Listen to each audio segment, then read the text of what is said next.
塞尔维亚国家接连的发生多起动乱，时机、地点有诸多的蹊跷。武契奇呢，更是以退为进，主动辞去前进党主席职位。同时呢，他的做法呢，还给中国提了个醒。大家好，欢迎收看小辉观察。那这段时间呢，塞尔维亚可谓是十分的不太平。先是总统武契奇辞去前进党主席的职务，然后呢，也是在同一天，他宣布塞尔维亚进入最高战备状态。这一系列的举动呢，让整个欧洲小国重新回到人们的视野当中。我们可以注意到，武契奇呢辞去的是前进党主席，而不是总统的职务，更多的像是一种以退为进，既给自己留足了空间，又可以反将拜登一军。事情呢，还得从5月初2起枪击案说起。5月3号的时候呢，一名13岁的枪手在校园里打死9人，还导致了7人受伤。紧接着第二天，有一名男子沿街对路人开火，造成了至少8人死亡，13人受伤。也就是这2起暴力的事件呢，给了在野党的机会，他们鼓动民众抗议，要求重组内阁。如果只是这样的话呢，事情还算比较简单。但是呢，如果我们联系一下之前发生的几件事情一起来看的话，你就会发现这些突发事件都比较蹊跷。在3月初的时候呢，就有人造谣塞尔维亚暗地里支援了乌克兰3500枚火箭弹。我们知道塞尔维亚是亲俄的，这种谣言呢，自然引起了俄罗斯民众的强烈不满。后面塞尔维亚国防部呢还亲自出来辟谣。接着呢，在4月下旬，欧洲委员会再次讨论是否允许科索沃作为一个独立国家加入欧盟。那46个参会国里就有33票同意，这就引发了武契奇的强烈的不满。紧接着就是在5月份的接连枪击案中，这样接连的几次的巧合，不得不让人怀疑是不是有组织在推动这一系列事件的爆发，借机发动这一次运动的反对派，或者说背后的美国是希望通过让武契奇重组内阁，安插听美国话的人进入内阁，来把武契奇架空，类似德国那样。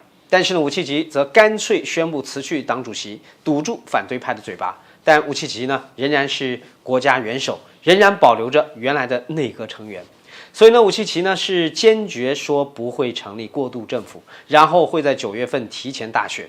去年武契奇呢才刚高票当选塞尔维亚总统，提前大选是最有说服力的，来说明当前各地的抗议究竟是代表塞尔维亚广泛的民意，或者只是少数人煽动起来的裹挟式的运动。那目前呢，乌克兰在战场上呈现出的劣势，而塞尔维亚作为西方阵营里少数几个亲俄国家，一直是他们的眼中钉、肉中刺。如果西方想要彻底击垮俄罗斯、搞乱塞尔维亚，也是重要一步。目前的塞尔维亚只有3万人的常规部队和8万的预备役，这让西方很容易就发动一场颜色革命。那对于俄罗斯来说呢，塞尔维亚是他在南欧唯一的立足点，这关系到俄罗斯在欧洲的话语权。那特别是在俄乌冲突的背景下，塞尔维亚的支持就显得更加的珍贵。那同样呢，对于美国来说呢，他也十分的需要这样一场动乱。现在乌克兰还能不能继续打下去，是一个大大的问号。那么在这样的情况下呢，提前开辟第2战场，维持欧洲的冲突的态势就显得十分的必要。美国的债务危机呢，早就不可能通过自己的解决，持续点燃欧洲大发战争财，才符合美国的长期的利益。塞尔维亚在欧洲国家里一直是处于比较孤立的状态，一方面呢是和他本身的亲俄立场，另外一方面呢也是因为他早就处于北约包围圈之中。它包围8个国家，全都是北约成员国。那么，利用塞尔维亚这个点位呢，持续点燃欧洲，维持冲突态势，就成为最好的选择。我们都知道，一战的导火索呢是萨拉热窝事件，和塞尔维亚有着千丝万缕的关系。塞尔维亚呢这些年在武契奇的带领下，总体而言呢还是比较理智的，一直在发展经济，坚持多边外交。但是呢，科索沃地区会不会保持一个相对冷静的态度来处理此次的事件呢？我个人观点呢是持观望态度。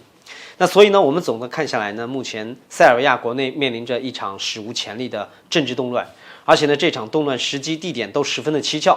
用武契奇自己的话来说呢，塞尔维亚正在遭受一场颜色革命，而塞尔维亚呢，又会不会重演历史，成为欧洲火药桶呢？目前谁也不知道。那同时呢，塞尔维亚的政治动乱呢，也给我们提了个醒。其实呢，西方的颜色革命无处不在。当我们在网络上发现某一种观点突然特别多的时候，就很有可能是有人在刻意带节奏，想要搅乱我们的发展。面对这种情况呢，我们不能随波逐流，要有自己的观点，这样才不会被恶势力牵着鼻子走。好了，本期内容就到这里，大家有什么观点可以在评论区互动，我们下期再会。